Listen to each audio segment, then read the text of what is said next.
Kalau misalnya dari Mas Septian sendiri, kebakaran paling gede apa yang pernah ditangani?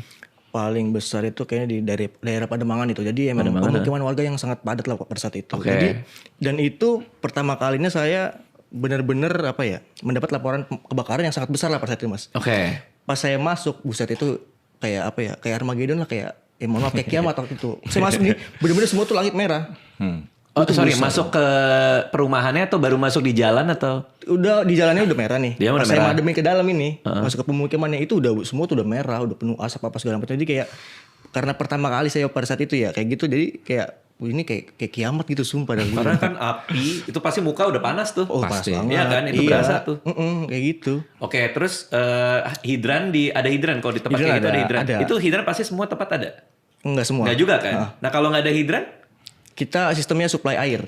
dari Dari misalkan dari kalau unit. setiap kebakaran itu kan memang kita kan banyak memerlukan unit, Mas. Jadi ketika misalkan ada unit pertama yang datang misalnya nih itu kan ada kapasitas airnya ya. Ya. Nah ketika habis nanti kan sebelum habis pun udah, kalau misalkan dilihat kondisi kebakarannya yang cukup besar, itu akan didatangkan unit-unit lagi, Mas. Oh. Itu bakal dirangkai tuh. Bakal Bantuan dirangkai bantuan segala macam sampai nanti di paling belakang cari sumber air, bisa kali misalkan ataupun danau. Wow. Nah, jadi ketika misalkan sudah yang paling belakang sudah dapat sumber air, itu udah aman sebenarnya. Jadi kita air terus sejalan tuh kayak gitu. Tapi kan nggak mungkin datang nyari sumber air, maksudnya gitu kan. Jadi kita mitigasinya dengan banyak unit dulu. Banyakkan unit dulu. Sambil seperti bagi-bagi itu. tugas lo cari ini. Benar, Karena waktu itu yang di kebakaran di dekat rumah saya itu jari si damkarnya sempat putus. Oh iya. Karena iniin hidran.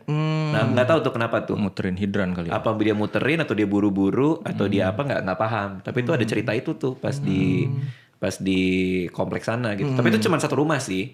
yang Satu rumah kebakar. aja ya. Kalau ini kan satu pemukiman berarti. Pemukiman. Gile. Buset. Terus ada penyelamatan yang dilakukan. Jadi artinya sampai masuk ke dalam ngeluarin orang nggak waktu itu? Kalau misalkan untuk ngeluarin orang sih mungkin itu udah otomatis ya dari keluarga dari warga pasti kan pada Udah keluar, pada mereka lari. pada lari segala macam dan yang memang nggak ada laporan sih sebenarnya. Kalau ketika kita datang itu udah ada kalau misalnya memang ada yang terjebak itu udah ada laporan dari warga biasanya. Misalkan kayak ini ada si ini di dalam, ini ada si ini di dalam, tapi ketika kita datang ya nggak ada laporan seperti itu gitu. Jadi ya mungkin kita langsung bisa eksekusi gitu.